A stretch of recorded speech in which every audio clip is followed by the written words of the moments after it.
For our last story tonight, let's talk about aliens. They live among us and they have been doing so for years. They are an advanced species, they're highly intelligent, and they hide in a secret base here on Earth by disguising themselves as humans. Hi, wonderful people. This is You See Wonders TV. In today's topic, we are going to be discussing something very controversial and very thought-provoking. And I wish you become part of this topic by listening to us, by engaging, and by putting up your own suggestions. So the topic is, are we all really humans, or are some of us aliens? So this question came about because of things that are happening in the world of men, different questions, different conflicts, and emerging philosophies around the world, across our planet. It's sane enough to really sit back and look at how so-called humans, so-called different humans, are living together or are pretending to live together. Yet, in a lot of conflicts are going on under the table and a lot of mysterious things are going on, and it is very necessary to ask this question. Now, there are so many theories, there are so many speculations that are all over the internet. In this video, I'm going to be taking you through so many documentaries, so many videos that I've seen, so many people that have spoken about this particular topic that I intend us to look into. So many prolific people, so many journalists and media that have spoken about this thing, talking about the infiltration of extraterrestrial entities in disguise as human beings. And while you watch it, we begin to think about, what does it really mean to be a human? What does it really mean to be a human? And the last video I'm going to show, there was a man that answered that question to the full. The man really gave a big insight of what it takes to be a human and why he believes that we are not all humans.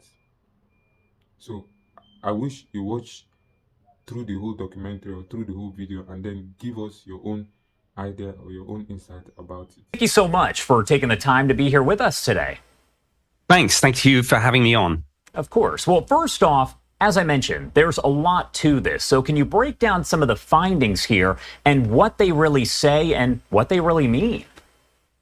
Certainly. I think it's important to stress at the outset that this is not, for example, hard astrophysics. This is not a group of scientists saying, we have found something and here are the data.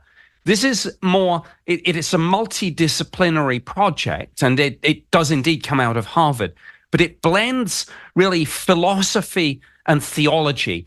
And I characterize it as more of a thought experiment. In other words, what they're trying to do is kickstart a debate within science and within academia and perhaps with the public as a whole. But as I say, they're not claiming to have found something. They just want to talk what ifs. What stood out to you the most about this research, this paper? And I keep saying research, but it really is more of a paper, as it's essentially thoughts. It is. And now, traditionally, when we talk about UFOs, and recently, of course, this subject has come out of the fringe and into the mainstream, and we've had, for example, hearings in Congress, and that's, I think, one of the reasons why this paper has been written. But traditionally, when we think about this, we tend to think of it in a very binary sense. People think either this is sort of some misidentification of ordinary objects and phenomena, or it's extraterrestrials visiting the Earth. And what this group of scientists are trying to do is say, let's shift the debate. Let's consider some more exotic possibilities. And that's why, as you said in the intro, these ideas that perhaps these things are not necessarily aliens visiting the Earth, but maybe they are some sort of life form that has evolved on Earth in parallel, and maybe they're even living amongst us in human form. I know it's a great old science fiction trope. But I think that's why something like this is not just interesting, but fun, because it catches people's attention. And as I say, with this subject now being discussed in Congress, it is time to have a proper debate about it. So today, allow me to tell you that not all people that you see here on the earth are purely humans like you and me, if that is, you're a human. Most of the people that you're seeing walking, talking, thinking, eating, drinking, even you're married to some of them, they are purely not humans. They are other things, other beings. And I may say this and then you may wonder, how comes, Keith, you're talking about this? Why are you saying this? It is because it's true. First and foremost, let's define what is a human. What is a human? What are the characteristics of a human? We understand a true human has three things. One, he has a body, a soul, and a spirit. Unless you have these three, you're not a human. Now, most of the people that you see around, they have a body. A body is not a problem. They also have a spirit. A spirit is not a problem. You can either have the spirit of God, or you have the evil spirit. So whatever body that you see walking around either has an evil spirit or a good spirit. Okay, that's not a problem. But the problem comes in with the soul.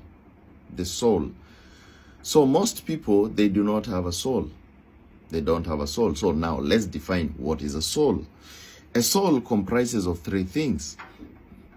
It comprises of the mind, emotion, and will. Mind, emotion, and free will. So now, the mind is the ability to think, to be creative, what we call your star, your light that shines. And then we have the emotions, that is the empathy, that feeling, the feeling that you feel, oh, I love, I don't love. You're empathetic, that thing. That is what is called the emotion. And then we have the other thing, which is a free will, the ability to make a choice, to choose right and wrong, to choose this and that out of understanding. You know, you cannot choose unless you've understood. And that is what we call a personality. Now, let's first and foremost also see what the Bible actually tells us. The Bible tells us that God formed us in our mother's wombs. He knew us from when we were in our mother's womb. There's something so profound about the creation story and how we are not the creation of the world, but the creation of us in the womb. Now, I wish I could have checked this before, but let me just paraphrase it, but you can go and check it out later. Now, when an egg, a sperm meets an egg in the womb, that moment of conception, there is light which is emitted. Just go and research about that. I didn't have time to research about that before the video. So that light which is emitted, is the actual fertilization which happens. During that moment of conception, fertilization, immediately it happens, there is light which is emitted. Didn't Jesus say that I'm the light of the world? That I am the life? And without this light, then that egg and that fertilization is dead on arrival. That child is not alive. So what happens if fertilization is done in another way, outside the womb, outside this godly process? Can you call that a human? Do you think they have life from God? Do you think artificial life is life at all? That is one part. Do you think that is life at all? No. Do you think IVF and those children born in fixing, I will call fixing, these super baths which you cannot be able to understand, baths which are fixed in the hospitals, do you think they're really, that person has a soul? Because a soul can only be given by God. And number two, something else you have to understand. If somebody is synthetic, like right now we have so many synthetics, Do you want to tell me those synthetics, they are real? They have a soul? Because a soul is a mind, emotions, and free will. Do they really have that? What are the odds that most of the people you see out there in the world, what are the odds that they're all human?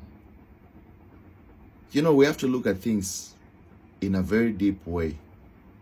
Are they all like you, flesh and blood? Let me give you a good example. You see, real humans are attracted to thought because they are thoughtful beings. They are attracted to thought. They love where there are thoughtfulness. Like when you tell them something which requires them to think, they will be interested because they have a mind to think. Where else, non-humans, they are attracted to programming. They love programming. What is trending, what is going on, you know, everything where people are moving this way, they're moving that way.